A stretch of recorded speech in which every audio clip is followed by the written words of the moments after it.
Thank you, Mr. Speaker. With your permission, I'll answer questions 1 and 7 together.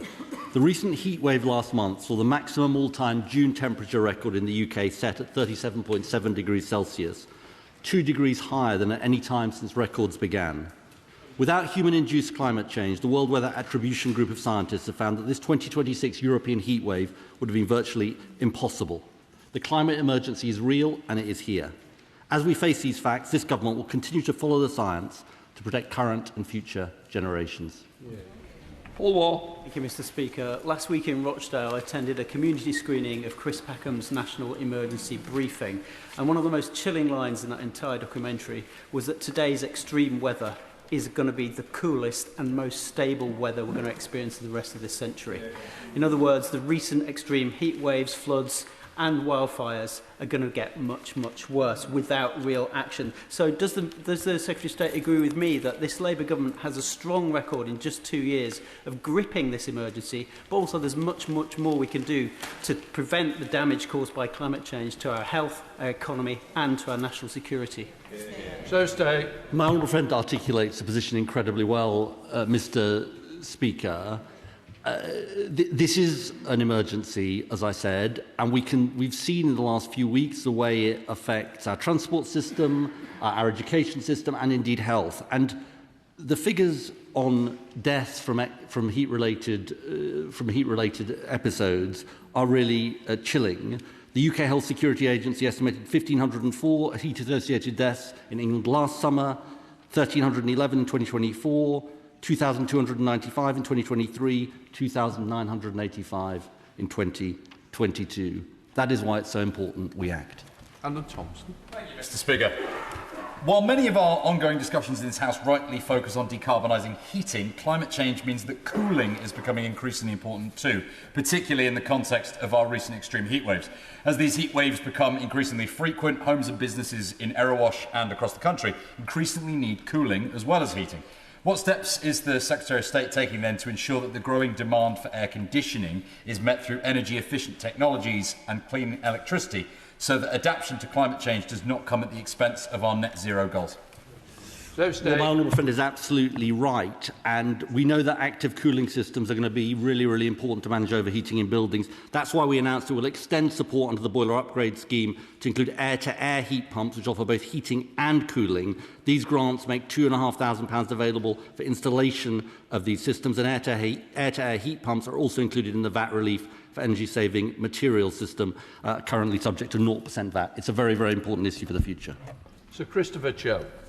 Mr. Speaker, the Climate Change Committee has condemned the government for having failed and falling short of being able to adapt to the needs for responding to climate change and accepting the realities as they are, which are that by the end of this century, the global temperatures will have increased by between 3.5% and 4.5% above pre-industrial levels. So what is the government doing to actually adapt rather than trying to prevent this happening?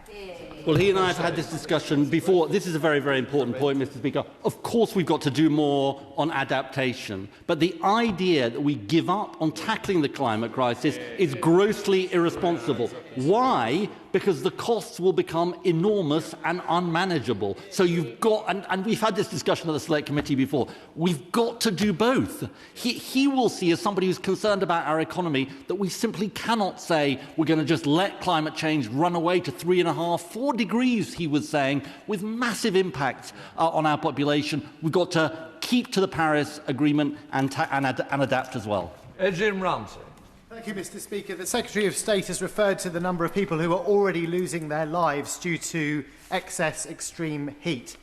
And that number will reach 10,000 by mid-century. The Climate Change Committee has been clear that the costs of putting in place the adaptations that are needed are less than the costs of not putting those adaptations in place. Will he be adopting the Climate Change Committee's well-adapted recommendations and investment plans in full?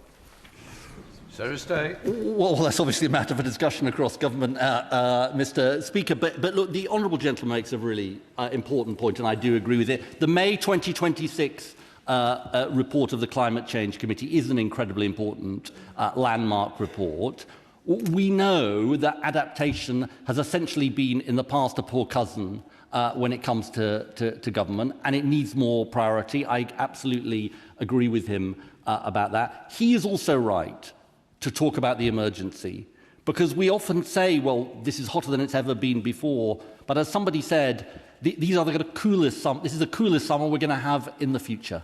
And that is the reality. Indeed, my honourable friend said it earlier. That is the reality that we face. So I endorse what he said about on all these matters. Pippa Hailing, Liberal Democrat spokesperson. Thank you, Mr. Speaker. We are in the third heatwave this year, and as we've heard, we are in the climate emergency now. And the Climate Change Committee's well-adapted report has said we are woefully unprepared across all sectors for facing 2 degrees of warming, let alone higher. Communities like mine in South Cambridgeshire deserve to hear the facts and the evidence, and they are holding people's emergency briefings. I've written a joint letter with the leader of the Liberal Democrats, and I would like to know if the Secretary of State supports the televising of a national emergency briefing so that all households know what we need to do to strengthen our food, nature, health, energy and our national security. Thank you. Yes. So stay. Well, look, I support all efforts to make people aware of this emergency, and indeed the Climate and Nature annual statement, which we pioneered last year, will be happening again in the next couple of weeks, precisely to draw people's attention to this. The thing I would say also to the Honourable Lady, and I suspect she'll agree with this, is we've got to make people aware of the dangers and show there's something we can do about it. Because if we say to people it's an emergency but there's nothing that can be done, people will be despairing. Whereas actually if we say it is an emergency and we are acting and we can even act more than we are, then I think then you can show that something can be done.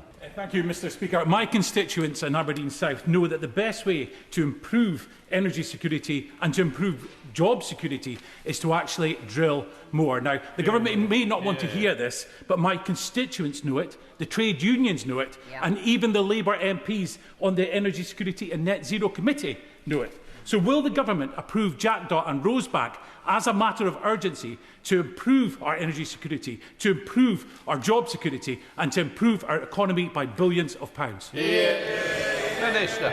Well, he knows I can't comment on 2 specific projects that are under a process at the moment. But on the general point, let me first of all say that oil and gas continues to come out of the North Sea 24/7 right now. It is playing a part in our energy security, but we have also been a net importer for decades now, and so it can never be the only answer to this. So it is around how we deliver in the North Sea oil and gas for many decades to come, but build up what comes next as well, and the huge potential for his constituents in offshore wind in particular, which his front bench refuses to back. And he should say to his constituents why he supports a party that's against the new jobs of the future that would help his constituents and right across the north east of Scotland. So the Secretary of State, Coutinho.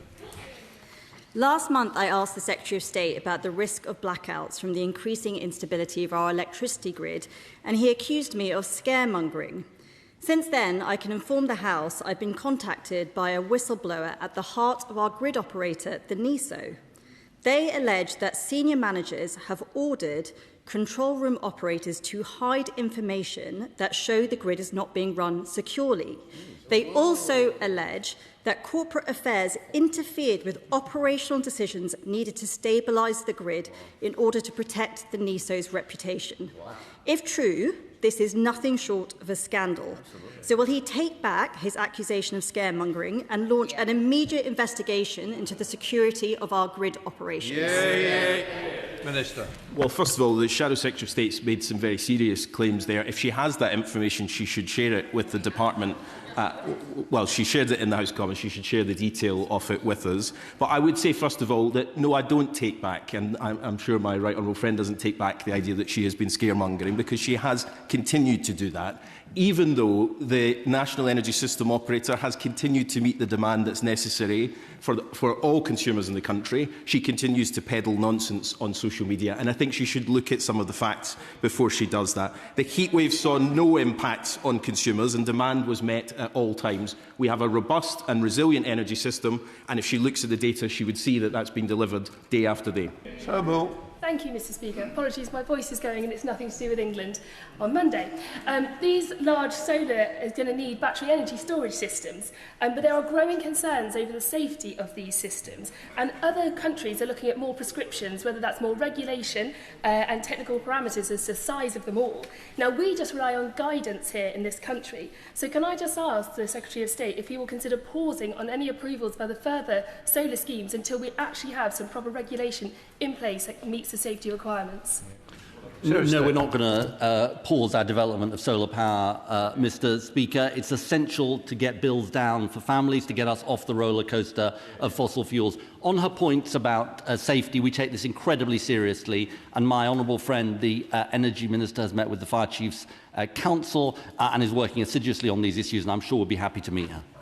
Toby Perkins, Chair of the Environmental Audit.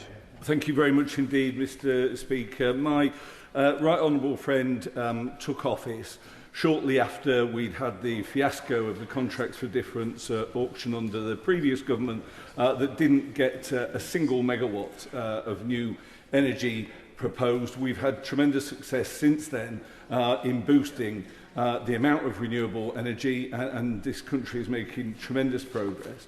What does my right honourable friend say to those who would advocate, instead of moving forward as we are doing, the Shadow Secretary of State constantly attempting to undermine the moves this government is taking to decarbonise the grid? And shouldn't we actually all be celebrating the fact that under this government we're having the industry supporting the steps that the government are taking?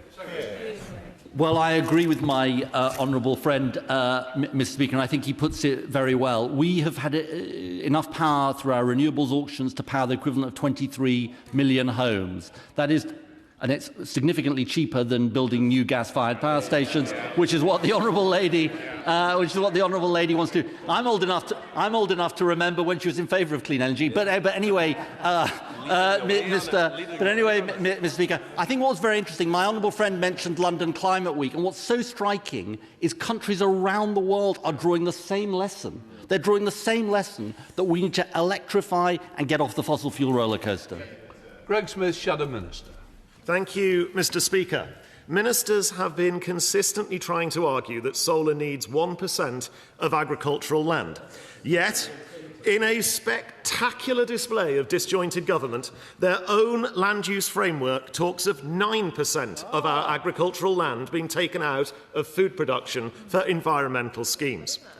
At the same time, Mr. Speaker... Oh, sorry. I can't hear him. Even I've got to have a chance to hear him. Come on, Greg.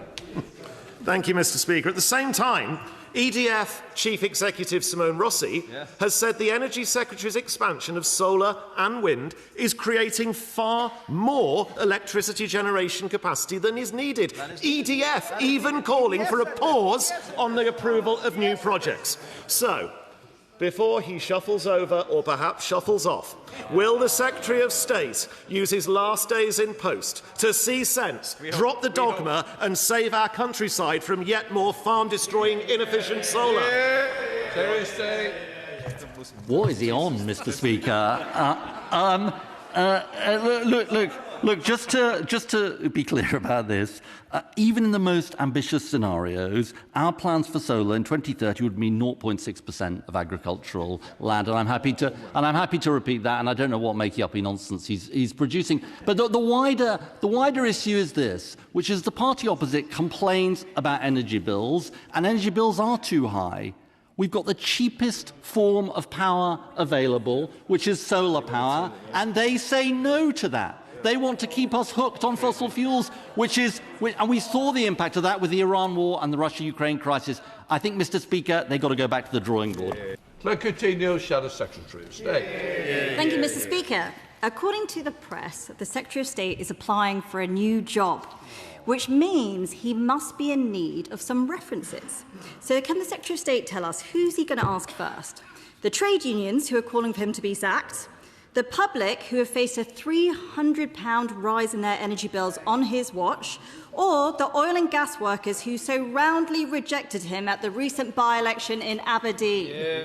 So stay. What I say to her, Mr. Speaker, is I'm incredibly proud of our record in 2 years. This government has delivered the biggest investment in warm homes in our history, record-breaking renewables, over $100 billion of private sector investment, the biggest nuclear building programme in a generation, a plan for 400,000 new clean energy jobs, and all she had to show for her time in office is a trashing of our clean energy industries, no nuclear power delivered, and the worst cost of living crisis in generations. Coutinho. Well, Mr. Speaker, let's look at the facts. Bills went down £500 under me. They've gone up £300 under him.